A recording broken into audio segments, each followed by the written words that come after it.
centre évangélique l'Arche de l'Alliance. Situé sur l'avenue Mobutu, au quartier Abattoir, dans la commune de Massina à Kinshasa, République démocratique du Congo, le centre évangélique l'Arche de l'Alliance est une église locale de la 37e communauté des Assemblées de Dieu et première extension de l'église Laborde. Il est dirigé par son serviteur, le pasteur Israël Sembeloela. Ces cultes sont organisés le mercredi et vendredi de 17h à 19h, ainsi que le dimanche dans ces deux services de 8h à 11h et de 17h à 19h. Sa vision, c'est la mission qui a pour tâche l'évangélisation, l'implantation, la formation et le développement de tout homme et de tout l'homme. Si le Christ vous a franchi, vous serez réellement libre. Jésus-Christ t'aime et continue à t'aimer. Il t'attend pour te faire grâce.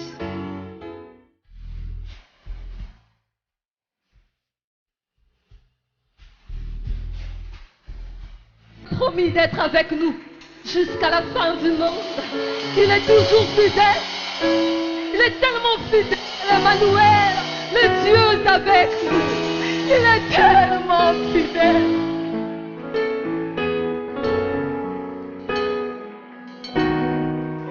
Le berger roi, c'est lui qui prend soin de tes brebis.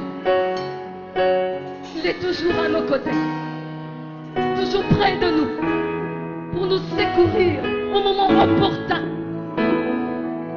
Il est là. Il est là. C'est lui notre refuge, notre appui, notre rempart. C'est lui seul. Il mérite d'être adoré aujourd'hui. Il mérite d'être adoré ce matin.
Il est là pour te conduire.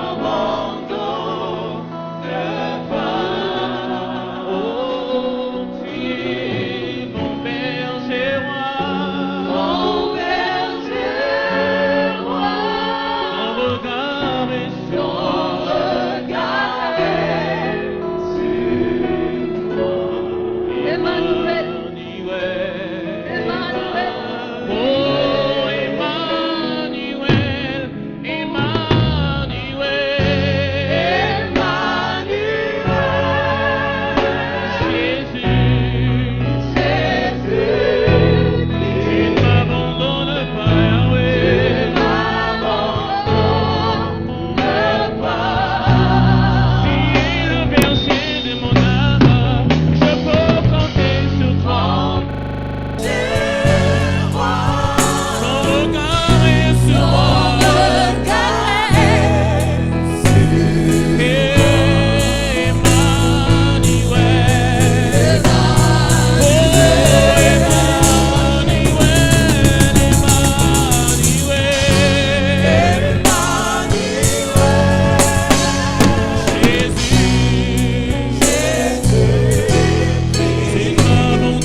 ressemblerai, mais je sais une chose, Emmanuel est là.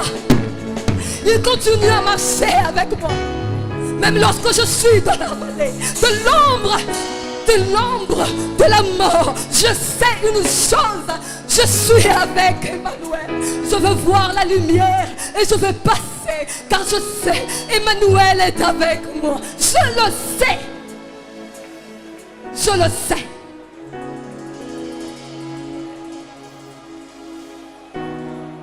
Je le sais. Je le sais. Emmanuel reste fidèle. Il reste fidèle, Emmanuel. Il reste fidèle, Emmanuel. Il reste fidèle. Tout le monde peut abandonner. Ta mère. Tout ce qui est sur cette terre, sur cette terre, peuvent t'abandonner à cause de bien que tu n'en as plus. Mais je connais quelqu'un qui reste fidèle. Je voudrais te présenter ses noms. C'est Jésus-Christ de Nazareth. C'est lui qui est mort pour toi. Il reste fidèle. Reste attaché avec lui. Reste attaché avec Emmanuel. Il reste fidèle. Il reste fidèle. Emmanuel reste fidèle. Emmanuel reste fidèle. Emmanuel reste fidèle. Je chanterai ta fidélité, Emmanuel. Je chanterai ta fidélité, Emmanuel. Je chanterai ta fidélité, Emmanuel. Je chanterai ta fidélité, Emmanuel. Je chanterai ta fidélité, Emmanuel. Je chanterai ta fidélité, Emmanuel. Je chanterai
Il n'est pas fidèle à cause de nos chants, mais il est fidèle à cause de ce qu'il est. Et il restera fidèle.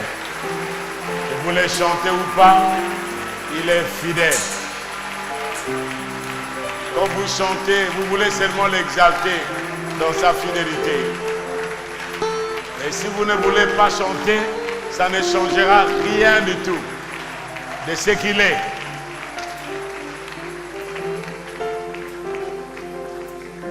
Nous ne venons pas en spectateur, nous venons en acteur, en participant. Et lorsque nous chantons qu'il est fidèle, il est. Non pas à cause de nos déclarations, mais à cause de ce qu'il est lui-même. C'est son essence, c'est sa nature. Il est fidèle. Et comme il est fidèle, il est digne de confiance. Et s'il est digne de confiance, qu'est-ce que je peux faire? Même si ce monde chancelle, même s'il y a des tribulations dans le monde, j'ai foi et confiance que celui qui est fidèle, celui qui vous a appelé est fidèle. Et c'est lui qui le fera. Il fait là au-delà de ce que vous imaginez et pensez. Nous allons nous lever ensemble, lui donner une bonne acclamation. Il est fidèle. Il est fidèle.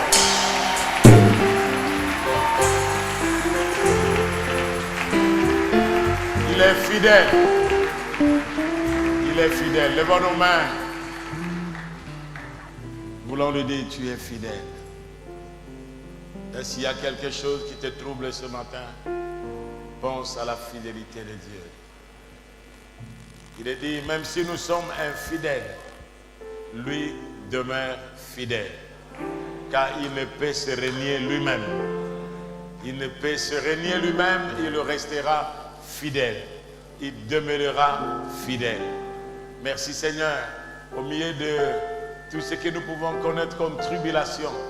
Il est dit, vous aurez des tribulations dans le monde, mais prenez courage. Moi, j'ai vaincu le monde. Moi, j'ai vaincu le monde.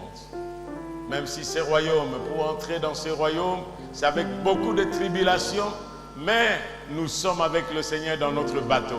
Notre bateau ne chavirera jamais. Nous ne connaîtrons jamais le noyade, comme ce qui s'est fait au large de l'Italie, au large de l'Espagne. Nous ne connaîtrons jamais. Que votre foi ne fasse pas naufrage. Que vous ne soyez pas un naufragé spirituel, mais soyez celui qui est fondé sur le rocher des siècles, Jésus-Christ. Alléluia. C'est pour nous une opportunité, une joie aussi, de recevoir un bien-aimé qui vient de loin, et qui a quitté le pays et qui est allé à l'étranger. Nous ne disons pas l'étranger parce que toutes les nations appartiennent au Seigneur. Et il est là pour servir Dieu. Et nous avons entendu parler de lui. Le Seigneur a fait que lorsque nous étions à Paris, c'est le pasteur Douglas que nous puissions faire connaissance de ce serviteur de Dieu humble et qui conduit une église, l'Arbre de Vie, à Turin, en Italie, avec sa chère épouse. Ils sont au milieu de nous. Mais nous bénissons le Seigneur aussi parce que nous avons nos bien-aimés qui viennent de notre extension de Paris. La sœur Joyce aussi est là, avec Patricia. Et ce sont là. Voilà. Voilà, ça dit, voilà, il vient vous rejoindre, l'apôtre. Le Parisien vient vous rejoindre. Ils sont là déjà avec Papa Jackie, que vous connaissez déjà, à Sèvres. Et nous sommes dans la joie de vous présenter l'apôtre Willy Kindé avec sa chère épouse, qui sont au milieu de nous. Veuillez vous rasseoir et tout en acclamant le Seigneur pour les voir. Voilà. Voilà. Et nous l'invitons, celui qui a la charge de nous apporter la parole de Dieu ce matin. Que son nom soit béni. Amen. Merci, acclamons le Seigneur.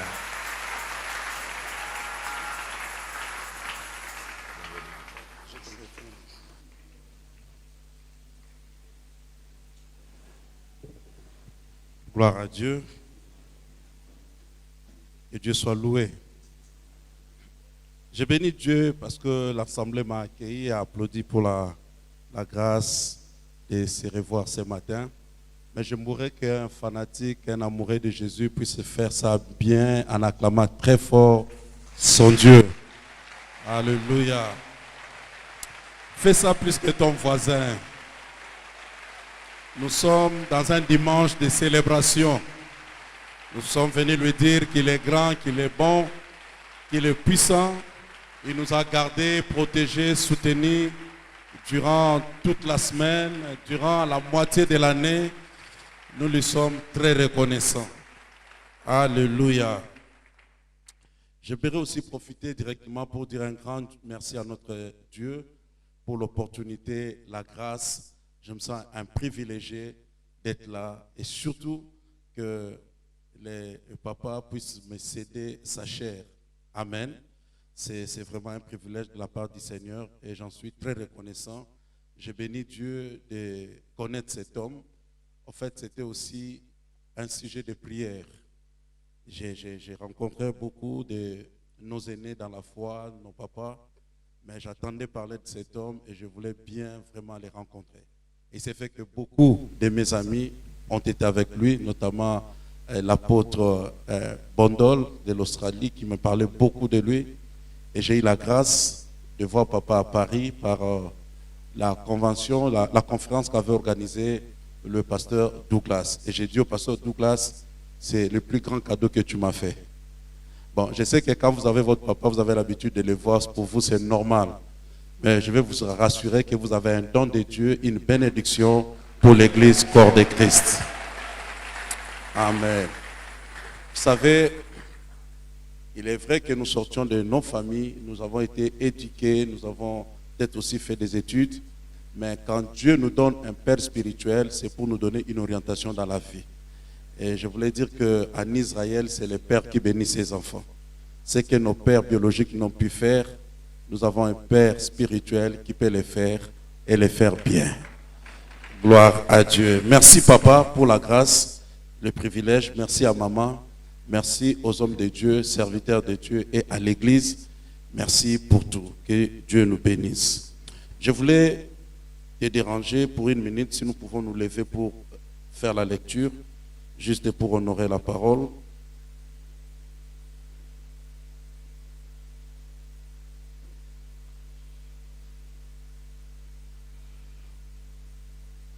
Nous irons lire le livre de Luc, chapitre 2.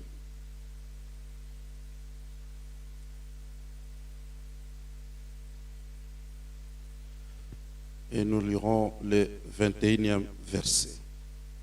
Si nous pouvons le faire ensemble à haute voix. Vous y êtes? 1, 2, 3. Le 8e jour auquel l'enfant devait être circoncis,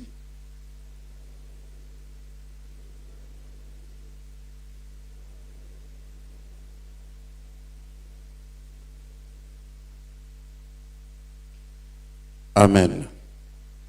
Reprenons nos places, que le Seigneur nous bénisse. Je voulais partager avec l'Église sur la rédemption totale et je parlerai de 7 plaies sur le corps de Jésus. Pourquoi? Tout simplement parce que nous savons tous, pour la plupart, que Dieu a créé le monde et il a commencé par une personne appelée Adam. Et le premier Adam, Dieu va le placer dans le jardin. Et cet homme-là était le gouverneur de la terre, le représentant de Dieu sur la terre.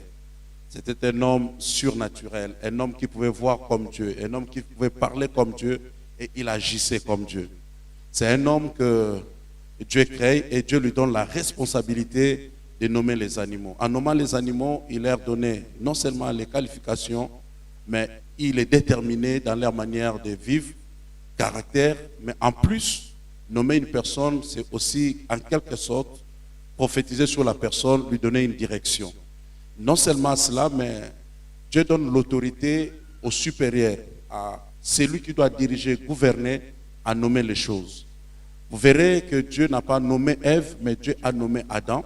Et quand Ève est sortie, c'est à Adam de nommer Ève, parce que Adam devait être le chef de Ève. Et quand Dieu donne les enfants dans une famille, c'est les parents qui ont droit à nommer ces enfants. Parce que ceux qui nous nomment, ceux qui sont supérieurs à nous, auront aussi le contrôle sur nous. Et cet homme qui est né de Dieu, que Dieu va créer, c'est un homme qui va parler sur les animaux, et les animaux auront la vie, parce qu'ils sont aussi composés de la même matière que nous, la terre. Mais quand Dieu a soufflé dans l'homme, l'homme a reçu la partie divine, et il a commencé à agir comme Dieu. Mais un animal n'a que l'âme et a aussi le corps, et l'homme devait aussi l'appeler, et l'homme a nommé les animaux, et ils ont eu aussi la vie. Mais plus loin, Dieu va prendre l'homme, le plonger dans un profond sommeil. L'homme est dans le coma, il ne sait pas ce qui se passe tout autour de lui, mais cet homme, quand il se réveille, premier réflexe, il voit un autre être devant lui, et il dira directement sans consulter Dieu, voici cette fois-ci l'os de mes os et la chair de ma chair. Mais bien aimé, vous serez d'accord avec moi, si je suis devant mon frère, je suis devant ma soeur, un être physique, la première des choses que je vois, c'est la partie physique, c'est la chair. Mais cet homme n'a pas vu la chair, cet homme est allé voir directement les os. Or, personne ne lui a informé que pendant ton sommeil, Dieu a retiré un os de toi et a composé la femme.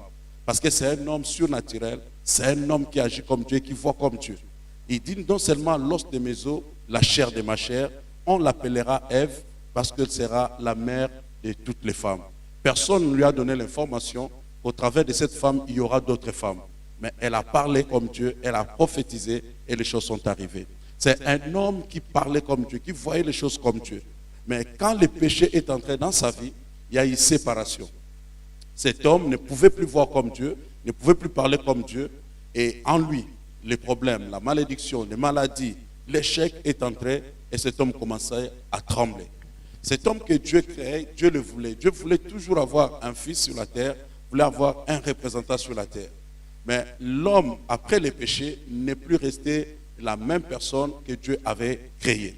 Alors Dieu est entré dans une démarche et Dieu a commencé à envoyer des serviteurs, des prophètes.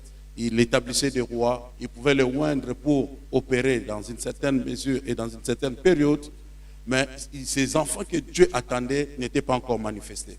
Jusqu'au temps marqué par Dieu, Dieu lui-même viendra dans ce monde en forme humaine. Et cette fois-ci, il naîtra d'une femme et il va grandir comme tout enfant. Mais cet enfant qui arrive n'a pas le sang humain et c'est un Dieu. Parmi les hommes, son nom est Emmanuel. Alors, celui qui arrive là est appelé dans la Bible le second Adam. Cela veut dire si Dieu avait un premier Adam, voilà le deuxième qui vient d'arriver. Et celui qui vient là, il n'est pas tiré de la poussière, mais tiré du ciel. Et quand il vient comme un homme. Et vous savez, sur le plan spirituel, tout est payé par le sang. Et Jésus qui arrive pour accomplir la volonté de son Père, rétablir l'homme, ramener l'homme dans le royaume, ramener l'homme dans son état initial, il devait faire un travail. Le travail que Jésus devait faire, il devait réparer toutes les fautes que le premier Adam avait commises. Mais en réparant ces fautes, il devait payer par son sang. Cela veut dire, Jésus n'a pas seulement accompli l'œuvre à la croix, quand il a crié, tout est accompli, mais à la croix, il avait terminé ce qu'il avait commencé. En entrant déjà dans le monde, il est entré en mission et il est entré comme Dieu.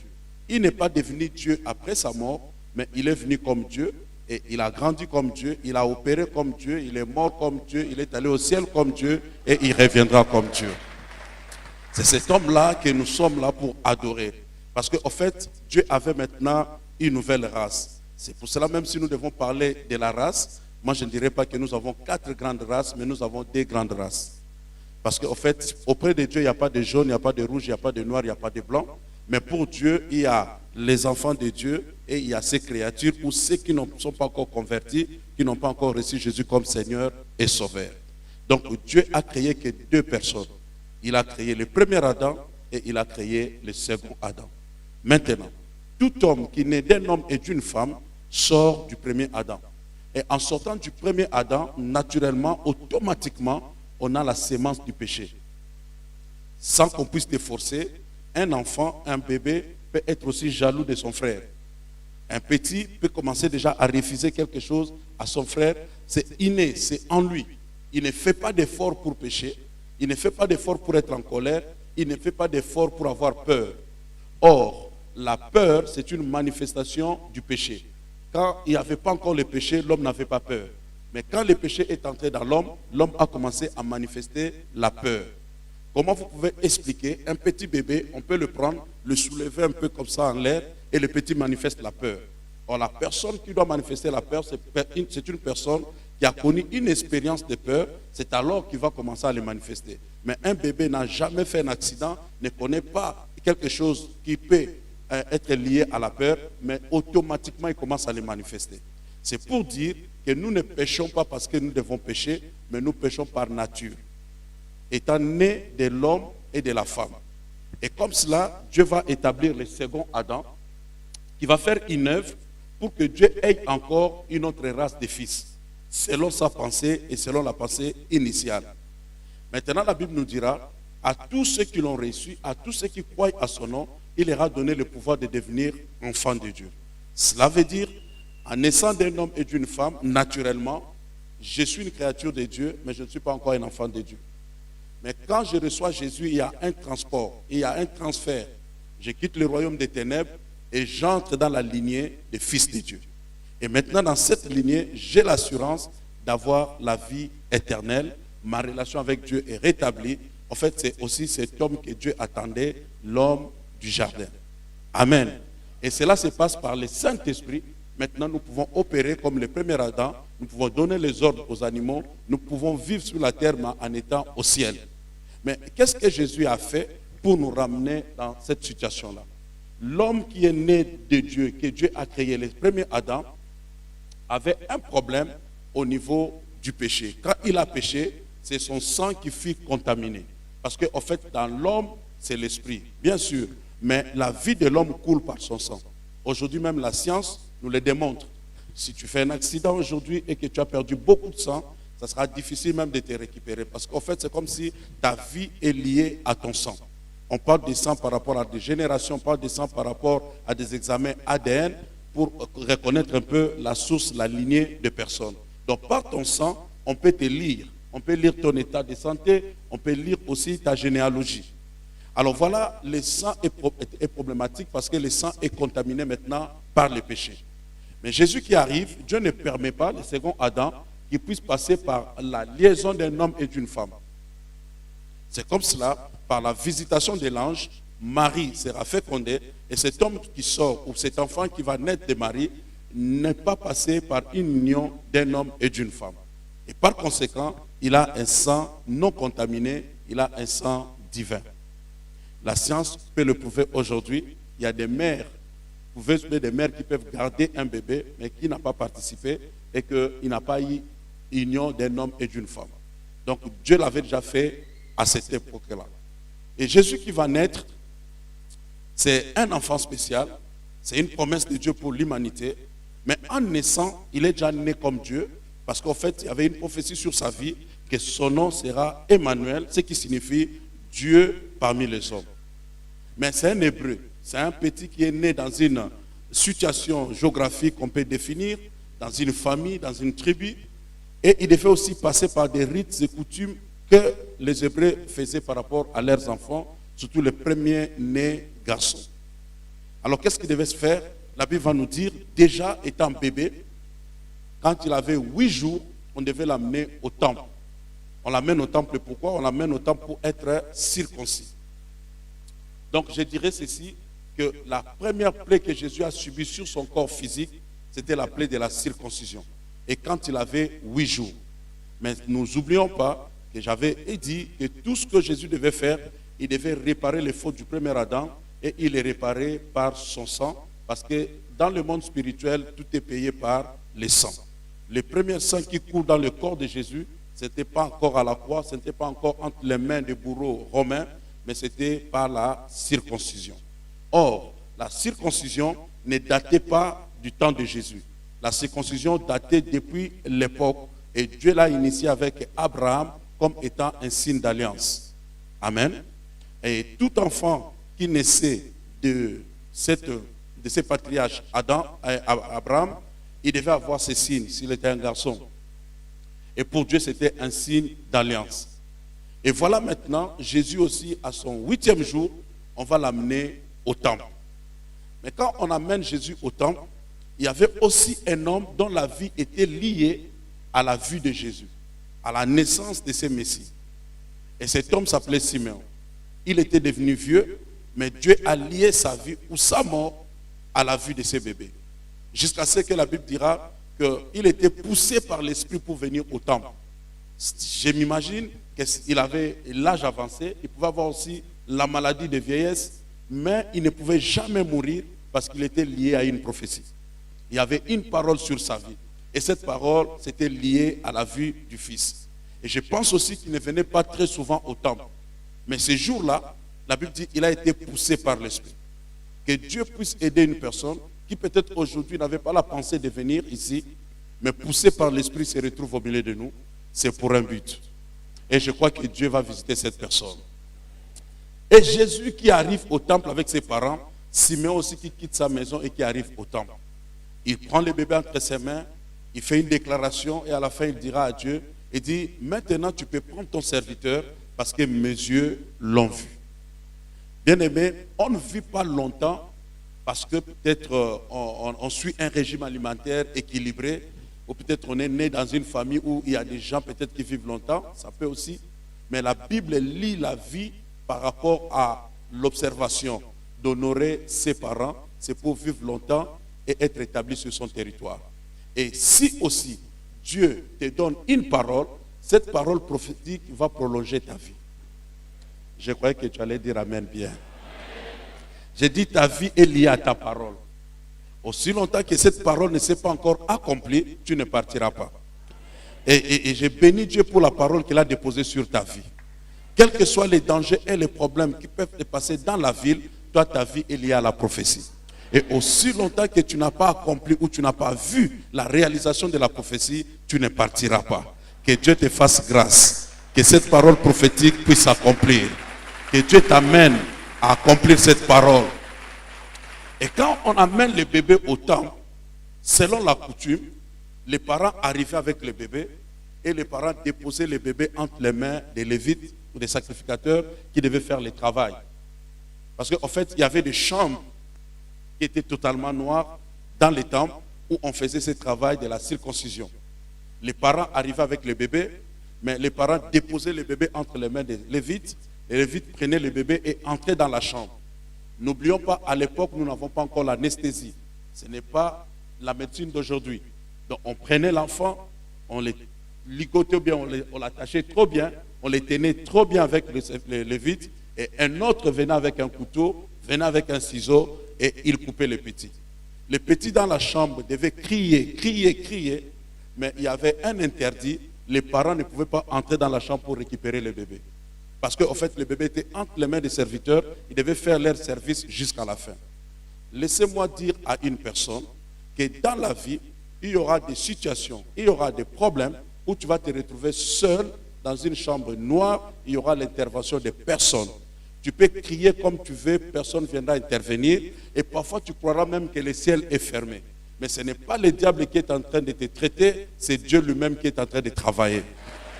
Quand Dieu travaille dans ta vie, tu as l'impression que tout le monde t'a abandonné. Tes parents ne sont plus là, personne n'est là, tu peux crier vers ton pasteur, même un archibishop, archipape, archiqui, personne ne viendra. Parce qu'en fait, c'est Dieu lui-même qui est en train de faire son travail. C'est un travail qui se fera seul. C'est un travail que Dieu doit faire parce qu'en fait, Dieu doit te tailler, Dieu doit te briser, Dieu doit faire ressortir quelque chose en toi. On n'est jamais riche, épanoui quand on est Israël, quand on est Jacob, c'est quand Dieu te frappe, quand tu deviens Israël. Que Dieu puisse aider une personne en ce moment. Je ne sais pas quelle période tu es en train de traverser. C'est pour que tu es en train de traverser une période noire, une période difficile, une période de problèmes. Tu as prié, tu as gêné, rien ne se passe. Sache-le très bien que ce n'est pas l'ennemi, mais c'est Dieu qui est en train de faire un travail. Quand Dieu fait son travail, on crie comme on veut, mais on s'abandonne entre ses mains. Mais laisse-moi te dire que j'ai une très bonne nouvelle pour toi. L'enfant qu'on dépose entre les mains des serviteurs, il entre sans nom. Mais quand il ressort avec un nom. Je croyais que tu allais dire Amen. Je ne sais pas si la personne qui est intéressée est ici, ou bien il est de l'autre côté. Mais je suis venu te dire que tu auras un nouveau nom. Mais tu as un nouveau nom après une expérience. Après que Dieu puisse te briser, il va te faire ressortir avec un nouveau nom. En fait, Dieu a dit à Marie, à sa maman, que l'enfant s'appellera Jésus. Mais on ne donne pas le nom avant la circoncision. Avant la circoncision, on n'a pas encore le nom. On peut avoir le nom, on les retient. Souvenons-nous de Jean-Baptiste. Son père a été au temple, Dieu l'a visité, Dieu l'a rendu muet. Mais le jour de sa naissance, toute la famille s'est levée pour dire, cet enfant s'appellera Zacharie. C'est ça, non? Non. La famille a dit, il va s'appeler du nom de son père. Parce que c'est la famille, c'est la coutume.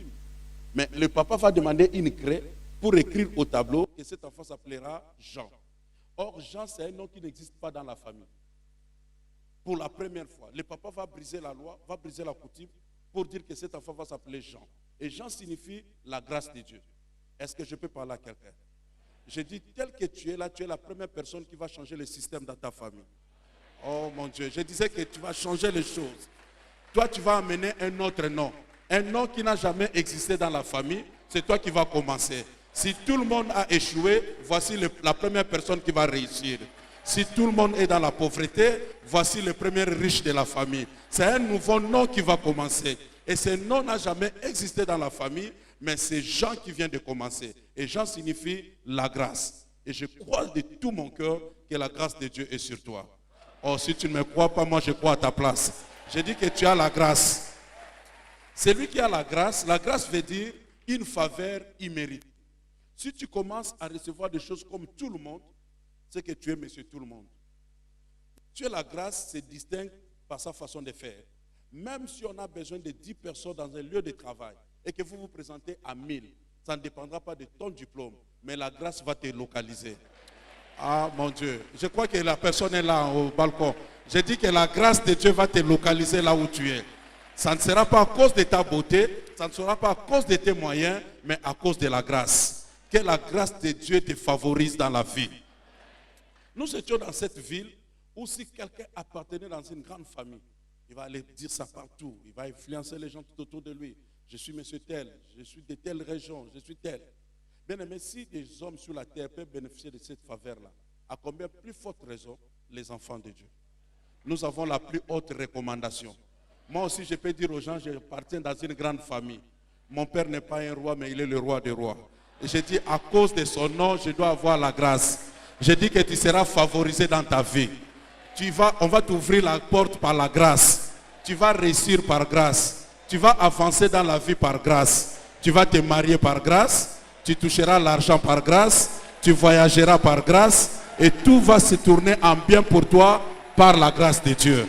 Oh, que Dieu te bénisse. Voilà un enfant qui apporte un nouveau nom dans la famille. Mais cela est venu après sa circoncision. Il aura un nom.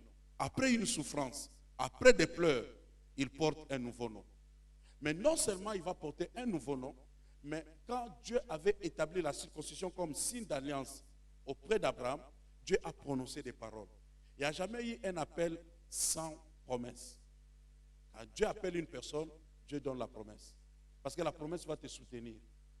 Mais malheureusement ou heureusement, Dieu ne dit pas tout.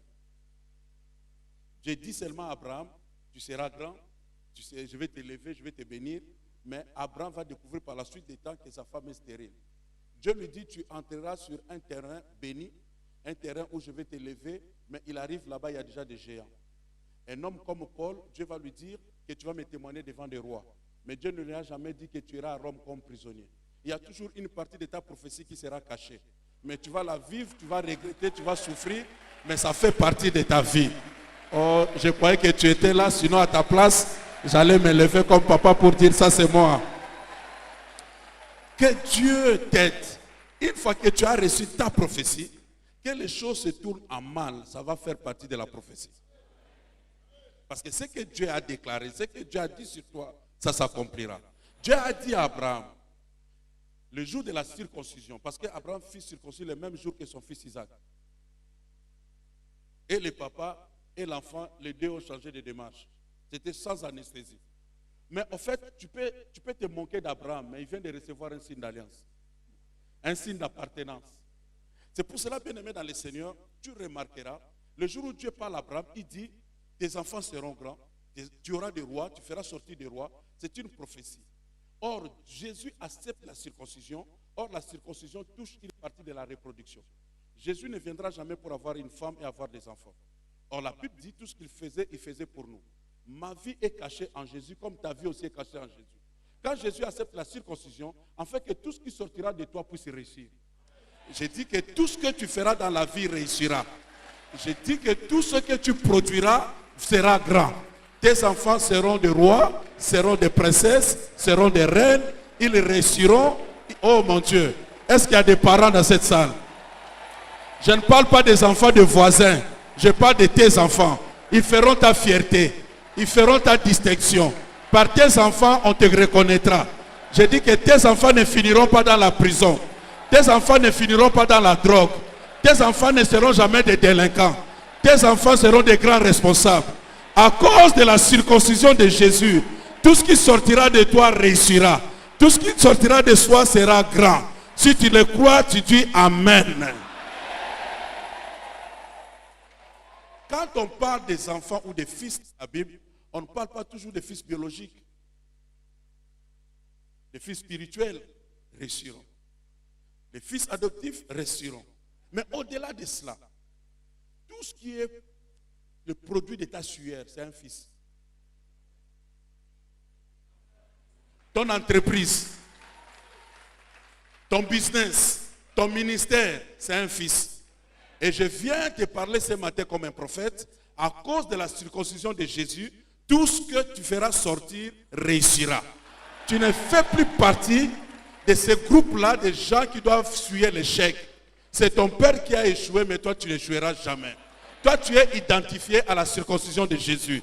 Tout ce qui sortira de toi doit réussir. Tout ce qui sortira de toi doit être grand. Tout ce qui sortira de toi doit marquer la distinction. Je dis que tes enfants vont se distinguer dans cette génération. Oh mon Dieu, mon Dieu. Je dis que tes enfants, même si je suis fiancé aujourd'hui, mais je crois que j'aurai des enfants, je dis déjà Amen. Vous remarquerez, quand le premier Adam a péché, la première des conséquences du péché, c'était au niveau des enfants. Le premier sera le premier assassin, il tue son petit frère et lui-même devient vagabond. Remarquez très bien dans la vie, les chrétiens, les gens qui aiment Dieu, ils peuvent faire les choses selon les normes, mais ils ont des difficultés d'avoir des enfants. Un païen dans un coin quelconque, il fait des enfants sans même suivre les normes. Et on se dit, mais qu'est-ce qui se passe? En fait, Dieu combat plus ta progéniture parce qu'il sait que tout ce qui sortira de toi sera grand. Remarquez très bien dans le monde, les enfants, très souvent, les enfants d'artistes finissent d'être artistes. En Italie, on les appelle les figli d'arte. Donc si ton père était avocat, c'est un fils qui deviendra aussi avocat. Si le père était un grand médecin de la ville, un pharmacien, c'est ses fils qui vont succéder. Ok? Alors le diable sait aussi que ceux qui sortent de toi, puisque tu es déjà en alliance avec Dieu, ce sont des enfants gagnés à l'église sans évangélisation.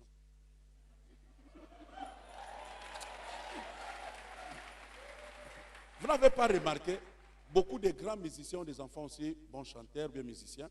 Beaucoup de grands footballeurs ont des enfants aussi footballeurs. Ok? En toi aussi, il y a une onction.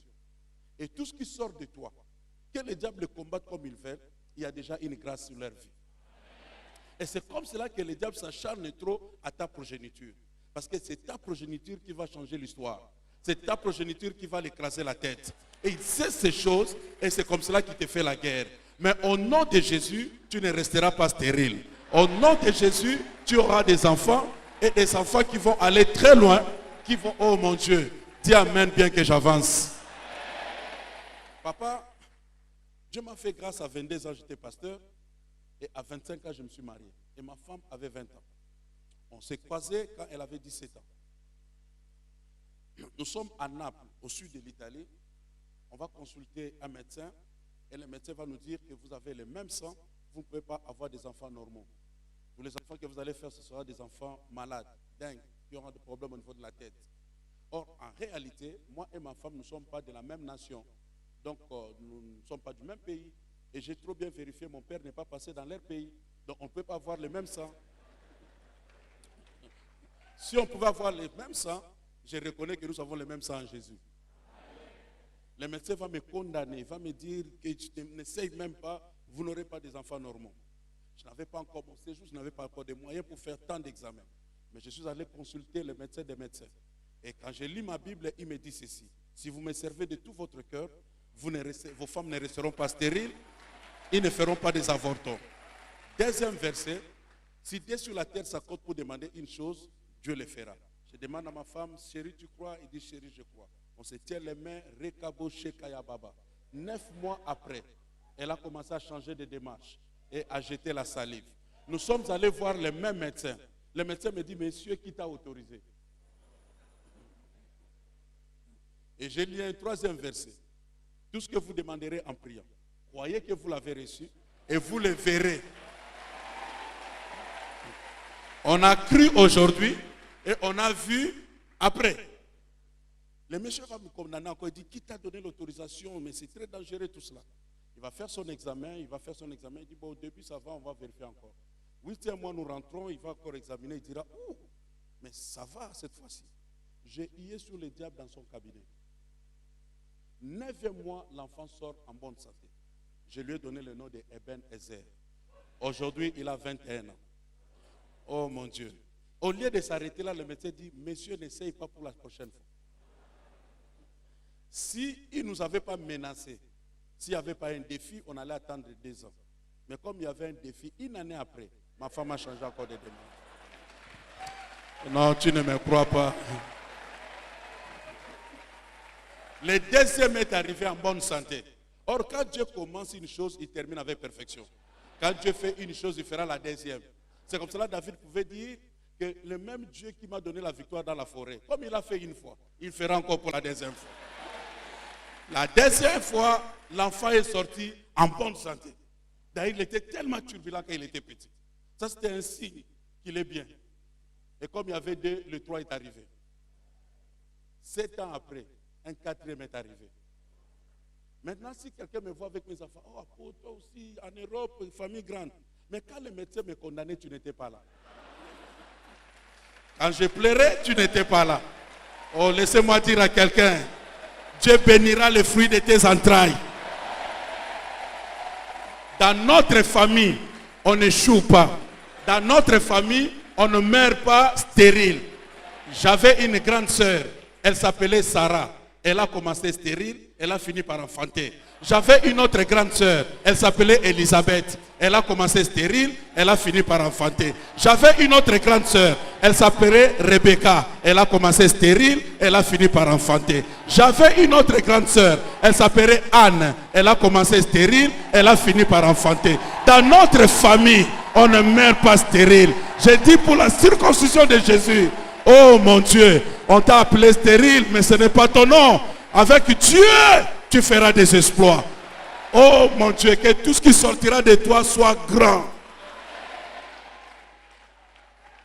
De la même manière, papa, quelques années après, les professeurs vont dire à mes enfants, vous avez un problème au niveau de la tête. Vous ne pouvez pas faire l'université. Ils commencent à donner à mes enfants des livres de la cuisine. Bon, j'ai dit, ce n'est pas mauvais d'être cuisinier, mais ça doit être volontaire. Moi-même, votre papa, je suis arrivé quelque part. Or, la Bible, ma Bible que je lis, ok, me dit que Dieu bénit de génération en génération. Ce que Dieu a dit à Abraham, Abraham n'a pas tout touché, Isaac a touché les moins, et son fils encore, et Jacob est venu, il a touché, et Joseph a manifesté le reste. C'est pour lui dire que si moi je me suis arrêté quelque part ici, mes enfants doivent aller encore plus loin. Il rentrait à l'école, il me disait, mais papa, tu sais, les professeurs nous connaissent mieux que toi. J'ai dit, non, non, moi je vous connais mieux que les professeurs. Non seulement je suis votre père biologique, je suis aussi votre père spirituel. Venez ici, mettez-vous à genoux, rekaboshe. Je les ai bénis, bénis, bénis. Et Dieu m'a dit de les envoyer étudier à l'internat en Belgique. Je les ai envoyés, les enfants ont commencé. Première année, c'était un peu difficile avec la langue, avec tout ça. Deuxième année, les enfants ont commencé à manifester l'onction. Papa, les professeurs vont m'appeler maman pour me dire, il faut bien orienter les enfants parce qu'ils sont trop forts en sciences fortes. À la lire où ils vont là, ils devaient être des chercheurs. En Italie, cuisiniers. En Belgique, chercheurs. Oh, tu ne m'attends pas bien. Tu ne m'attends pas bien. Est-ce que tu parles à un parent ici? Tes enfants n'échoueront jamais. Tes enfants seront grands. Tes enfants réussiront dans la vie. Tes enfants iront très loin que toi. Oh mon Dieu. Oh mon Dieu. À cause de la circoncision de Jésus, si mon père est mort locataire, moi je mourrai propriétaire. Non, tu ne m'attends pas bien. J'ai dit, tu ne sors pas d'un papa physique, tu sors de Jésus. Tu as été engendré par Jésus. Et par cette circoncision, tu as droit à la réussite. David arrive dans les champs de bataille. Il trouve un géant. Tout le monde a peur, même ses frères. Mais David commence directement à demander, qu'est-ce qu'on donnera à celui qui vaincra? Mais petit, toi, tu es trop zélé. Comment tu arrives? Nos grands frères sont ici, formés, et toi, tu viens commencer à demander, qu'est-ce qu'on donnera à celui qui vaincra? Et David donne une réponse, donne une clé par rapport à sa question. Il dira, qui est donc cet circoncis qui provoque l'armée du Dieu vivant? Mais qu'est-ce que la circoncision a à voir avec le combat? En fait, David voulait dire, qui est ce monsieur qui n'est pas en alliance avec Dieu, qui ose insulter? Oh mon Dieu, est-ce que je peux parler à quelqu'un? Tout ce qui n'est pas en alliance avec Dieu ne te vaincra jamais. Quelle que soit la taille, quel que soit sa gabarit, mais avec Dieu, tu feras des exploits. Toi, tu as les signes de Dieu. En fait, David disait qu'il a cherché seulement les signes de Dieu. Et la circoncision aujourd'hui n'est plus seulement la chair. C'est notre conversion. Dieu qui avait dit tout ce qu'il avait fait était bon, à un certain moment dit il doit couper quelque chose. Bien aimé, si tu es réellement converti, tu dois avoir quelque chose qui a été détaché de toi, qu'on n'a pas jeté quelque part, mais qu'on n'a pas laissé quelque part, mais qu'on a jeté, on a oublié complètement qu'on a jeté. Est-ce que quelqu'un m'a compris? Quand Moïse croise Dieu, il laisse les sandales. Quand Lazare croise Dieu, il laisse les manteaux. Quand Bartimée plutôt croise Dieu, il laisse les manteaux. Quand Lazare sort, il laisse aussi les bandeaux. La femme samaritaine a laissé son vase. Toute personne qui a croisé Dieu a laissé quelque chose. Dis-moi, qu'est-ce qui a été coupé en toi? Qu'est-ce qui t'a fait pleurer? Et tu as oublié complètement aujourd'hui là où on l'a déposé. Si tu n'as pas la circoncision en toi, si tu n'as pas été brisé par Dieu, tu n'as pas pleuré avec Dieu, ça sera difficile de te réjouir avec Dieu. J'aime trop les détails de la Bible. La Bible va dire, il y a un temps pour chaque chose. Mais la Bible commence par dire, il y a un temps pour pleurer. Ça veut dire, si tu n'as jamais pleuré, c'est un danger. Remarque, à la maternité, nos mamans sont là. Si la maman pousse pour que le bébé sorte, c'est la maman qui pleure. Mais dès que l'enfant sort, la maman commence à se réjouir. Mais le bébé est condamné de pleurer. Si il ne pleure pas, l'infirmière va le frapper. Tu es condamné de pleurer parce qu'on commence la vie par des pleurs. Oh, dis amen bien. C'est Job qui a commencé la vie déjà dans la gloire. Quand on parle de Job, on parle déjà d'un homme riche. Alors Dieu devait corriger ça. Il doit d'abord pleurer pour être béni. J'ai dit à quelqu'un, si tu pleures, tu as bien commencé. Oh, si tu pleures, tu as bien commencé. On commence par des pleurs, mais ton ennemi ne saura pas quand est-ce que les pleurs de tristesse ont été changés en pleurs de joie. C'était directement. Oh, que cette année tu puisses sourire. Que l'année ne se termine pas ainsi. Que cette année puisse t'amener le sourire. Dis amen bien. Deuxième plaie sur le corps de Jésus, nous n'aurons pas le temps de tout terminer, mais au moins 2, 3, ça va nous aider. Nous sommes toujours dans Luc.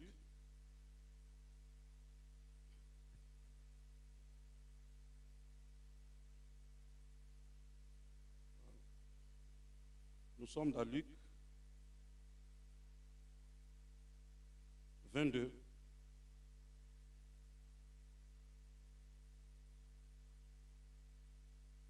Du verset 44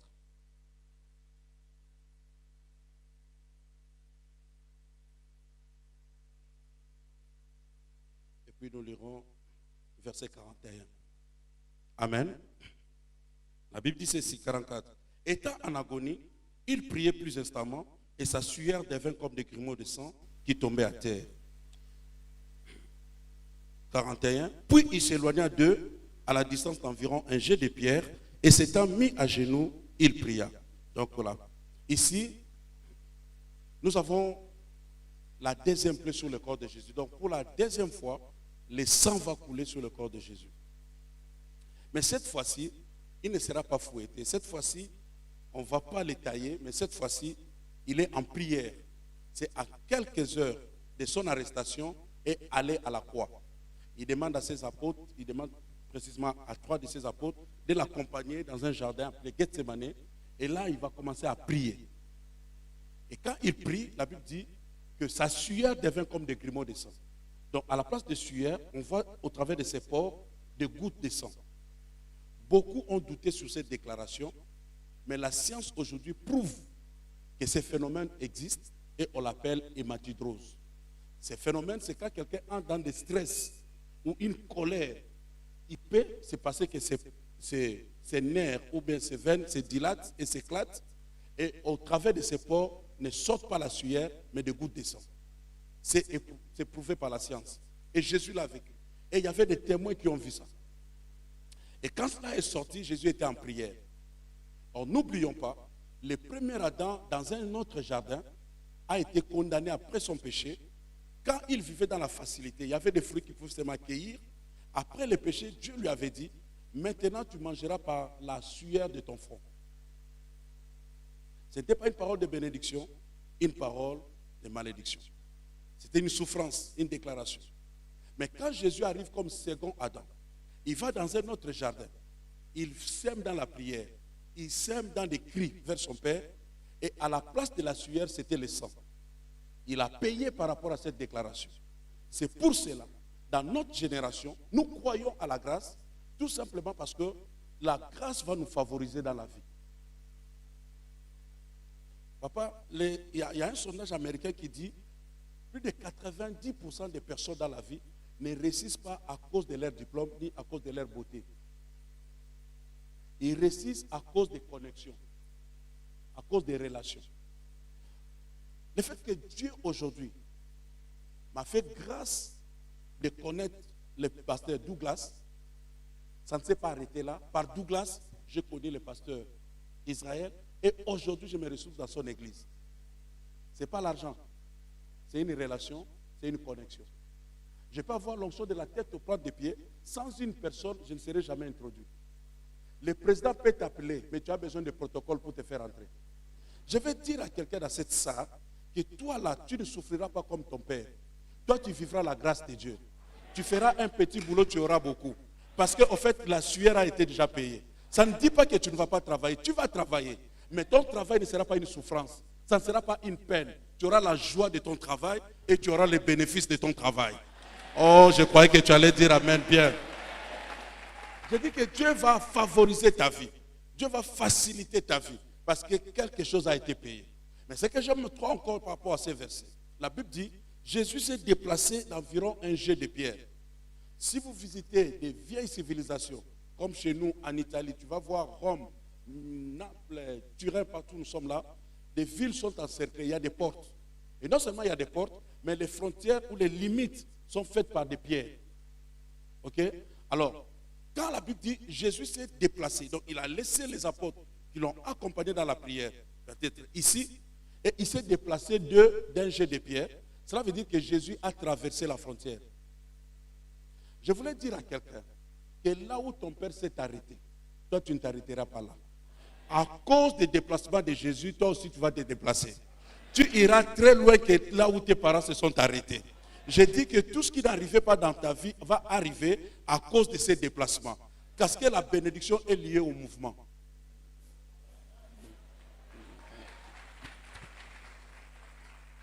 Chaque fois que Dieu veut bénir une personne, Dieu fixe rendez-vous. Attendez à Jérusalem, vous aurez le Saint-Esprit. Si toi tu attends à Béthanie parce qu'il y a une résurrection, tu ne verras rien. Aidez-moi. Comment expliquer Jésus qui est la parole? Il dit un mot et la chose arrive. Mais une fois dans la Bible, Jésus a prié pour une personne, pour un cas défaut. Il prie pour un monsieur. Il demande au monsieur, qu'est-ce que tu vois? Le monsieur dit, je vois les hommes qui marchent comme les arbres. Papa, là aussi j'ai des difficultés. Est-ce qu'il était avec des naissances ou il venait de voir? Comment il voit pour la première fois, mais il entre dans le monde de comparaison? Oh, les hommes qui marchent comme les arbres. Donc toi, tu connais l'arbre? Ça, ce n'est pas encore le problème. Comme il n'a pas bien vu, Jésus l'a pris par la main. Tu n'es pas aveugle. Jésus l'a pris par la main, il l'a amené en dehors de la ville. C'est un problème de territoire.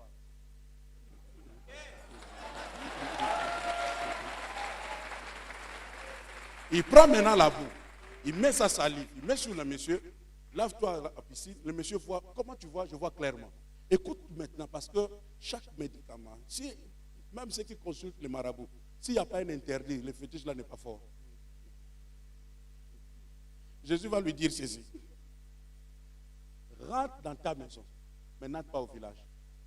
Il n'y a pas d'avion, il n'y a pas de métro, il n'y a pas de tram. Comment je vais entrer dans ma maison sans passer par le village?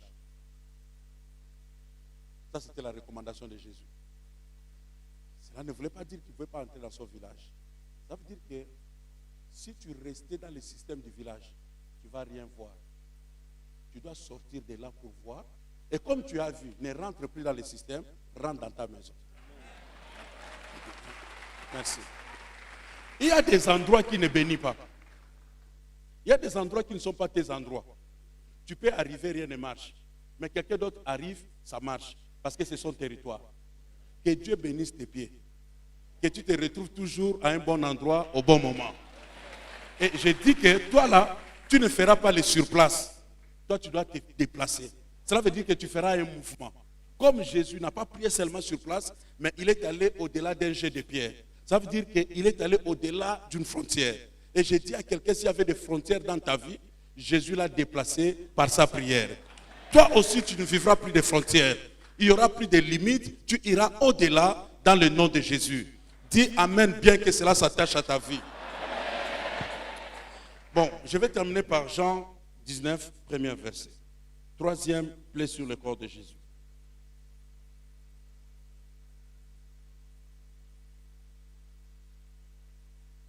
Vous y êtes? La Bible dit, alors Pilate prit Jésus et le fit battre des verges. À l'époque, les Juifs avaient une punition de battre des verges, mais ils ne pouvaient jamais dépasser 40 fouets. Mais les Romains qui sont arrivés sur le territoire palestinien, qui étaient en quelque sorte des colons d'Israël, ils avaient aussi cette punition de battre des verges. Mais on battait des verges surtout les condamnés à mort pour précipiter leur mort. Mais ces fouets que les bourreaux romains utilisaient, c'était un fouet qui avait 9 branches. Et au bout de chaque branche, il y avait soit des clous, soit des nœuds, mais faits de fer. Ça veut dire ce qu'on appelle un fouet ou un coup, arrivait normalement à faire 9 coups. Et ça entrait dans la chair, dans le corps, et ça arrachait la chair. Ça arrachait la peau. Le sang coulait partout. Et Jésus aussi n'a pas échappé à cette punition. Dans la cour du prétoire, dans la cour de Pilate, il va ordonner qu'on puisse aussi battre Jésus des verges. Et ça, c'est des bourreaux romains qui font ce travail. Ils sont forts, ils sont formés, et ils ne sont pas les amis de Jésus. Donc, ils fouettaient vraiment avec leur force. Mais, selon aussi cette tradition, la personne qui recevait des coups devait tenir un tronc d'arbre et son corps était travaillé. Mais ce que le diable ne savait pas, il était pris aussi dans le piège de la prophétie. Parce que la Bible disait, c'est par ces maîtrissures que nous sommes guéris. S'il n'était pas fouetté, on n'aurait pas de maîtrissure. Tout ce que le diable fera, ça sera pour ton avantage. Jésus a pleuré, mais nous avons droit à la guérison divine. J'ai mon premier fils, il a été opéré à cœur ouvert, à 4 mois. Il était au milieu de grandes personnes. Moi-même, je ne pouvais pas entrer dans cette chambre. C'est sa maman avec le cœur de femme qui entrait. Je voyais les petits chétifs comme ça, au milieu de grandes personnes qui étaient opérées de cœur. Nous étions renvoyés, restés à la maison. C'est l'hôpital qui nous donnait les informations. Et on n'appelait pas chaque fois. Si tu appelles, il y a des heures qu'il faut appeler.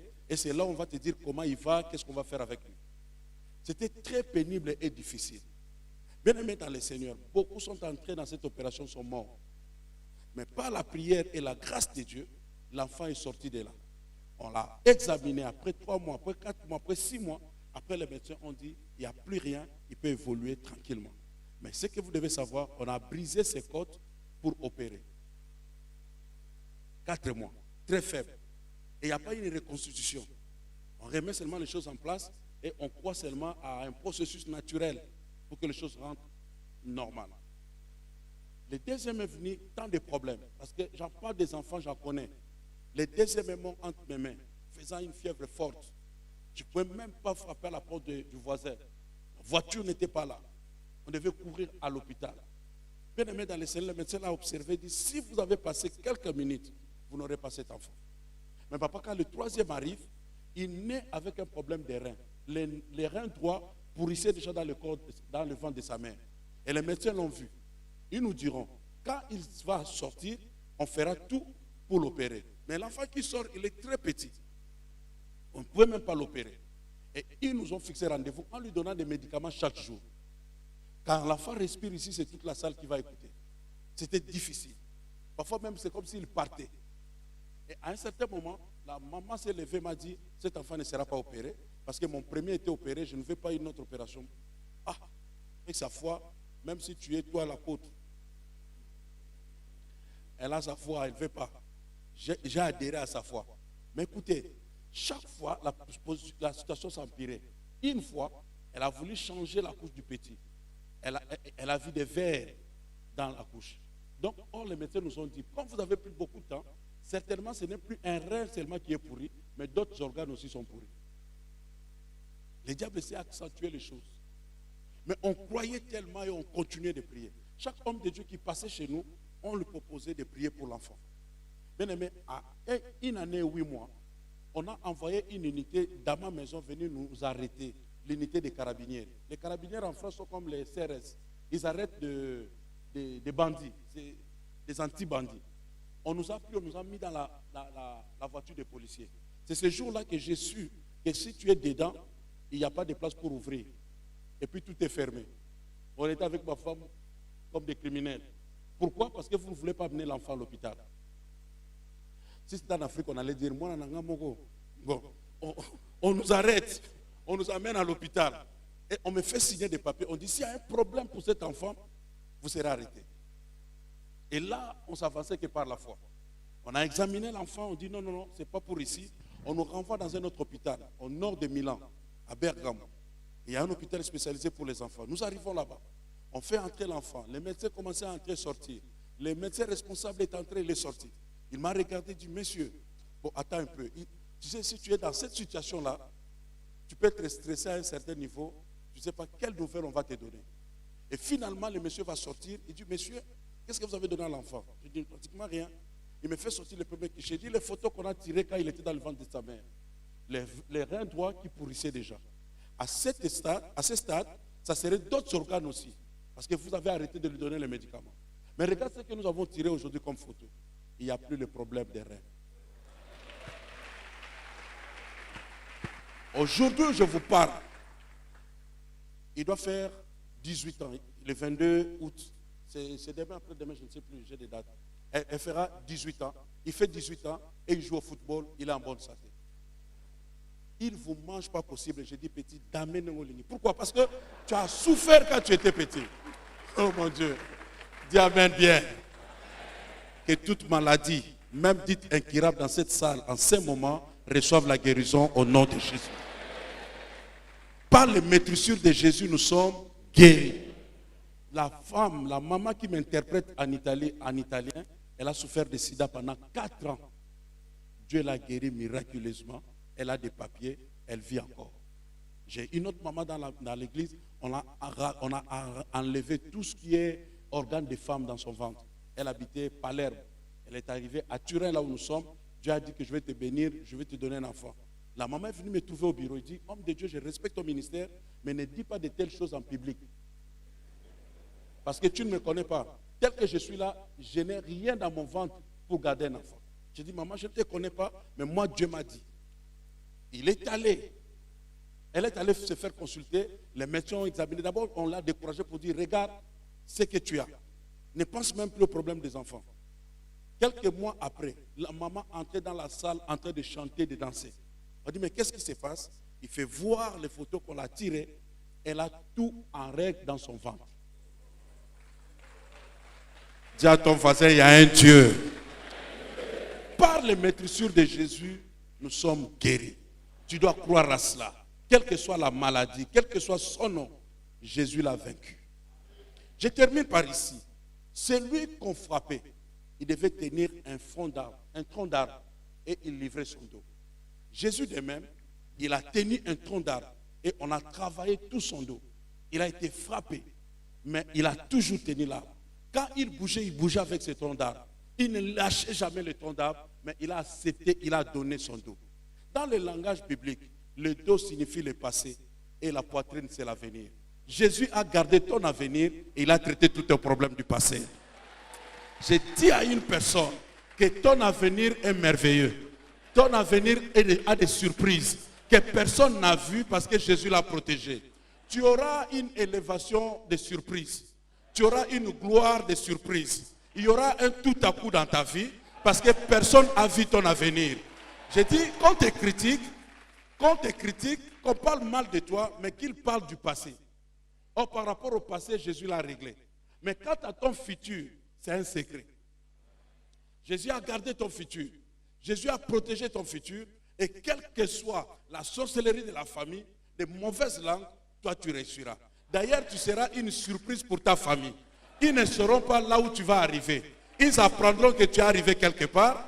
À la télévision, ils écouteront ton nom qui a eu une promotion. Est-ce que la personne est dans la salle? J'ai dit que personne ne te minimise et que personne ne te dénigre et que personne ne parle de ton futur. Parce que ton futur est protégé. D'ailleurs, dans la manière de faire de Dieu, il garde les meilleures choses pour l'avenir. Plus nous avançons, plus toi aussi tu vas avancer. D'ailleurs, tu ne termineras pas l'année comme tu l'as commencé. Tu peux être un Bartimée. Tu es au coin de la rue de Jéricho. Tu contrôles les entrées. Mais Bartimée a raté l'entrée de Jésus. Mais il a appris seulement la sortie. J'ai dit, si tu as raté l'entrée, tu ne rateras pas la sortie. Oh, tu termineras l'année en beauté. J'ai dit que cette année, tu auras un témoignage. Tu vas courir pour demander à papa, donne-moi un témoignage, j'ai à témoigner. Si tu crois, tu dis amen bien. Les gens qui sont allés à la fête de Cana sont sortis avec un mauvais rapport. D'ailleurs, la fête n'était pas bonne, il n'y avait pas le vin, parce que vous étiez pressés. Le deuxième groupe est sorti avec un autre témoignage.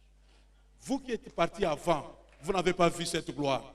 C'est ceux qui sont restés, ont vu la gloire. J'ai dit que les meilleures choses sont pour l'avenir. La meilleure partie de ton mariage, c'est pour ton avenir. Oh, la personne n'est pas ici, doit être ici. Laisse-moi dire à quelqu'un que ton avenir est meilleur. Toi, tu ne termineras pas la vie là-bas. Là où tu es, c'est le plus bas niveau de ta vie. Toi, tu ne descendras plus, tu ne feras que monter. Est-ce que je parle à quelqu'un dans cette salle? J'ai dit, tu ne descendras plus à cause de ton futur. Or, ceux qui ont dansé aussi et qui sont partis pour dire qu'il n'y a pas eu de vin, ils ont dansé, mais ne savaient pas qu'ils ont bu le vin de Ngwanzou. Les meilleurs arrivaient après. Les meilleures choses de ta vie ne sont pas encore arrivées. Laisse-moi encore te dire, ceux qui ont assisté au mariage de Rachel sont allés dire à tout le monde que Rachel est belle, elle s'est mariée. Mais ils étaient pressés. Le mariage se consume la nuit. Il fallait attendre le matin. Le matin, dans la chambre du marié, celle qui sort, c'est Léa.